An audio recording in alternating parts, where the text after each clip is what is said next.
কবরে এসে প্রথম প্রশ্ন করবে, মুনকার নাকির যখন চলে আসবে, 40 কদম যখন আত্মীয় স্বজনরা লাশটাকে কবরের মধ্যে দিয়ে 40 কদম চলে যায়, তখনই ফেরেশতা চলে আসে। প্রথম প্রশ্ন, তোমার রব কে? আমরা বলবো আমাদের রব আল্লাহ।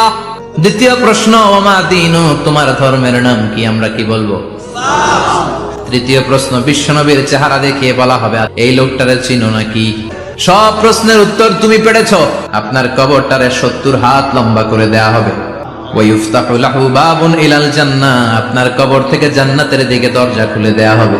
ওয়ায়ুলবাসু মিন লিবাসি আহলিল জান্নাহ, জান্নাতের 2টা রেশমি কাপড়ের পোশাক এনে আপনারে পরিয়ে দেয়া হবে। আর বলা হবে, নাম কানাও মিলা আরুস, ঘুমাও। বাসর রাতে যেমনি বর কনেকে নিয়ে মধুর ঘুম দেয়, তুমিও ঘুমাও, কেউ তোমার ঘুম ভাঙবে না। কিয়ামতের জন্য ইসরাফিলের সিংহায় যে ফুৎকার আছে, ওই ফুৎকার ছাড়া কোনো কিছুই তোমার ঘুম ভাঙাতে পারবে না।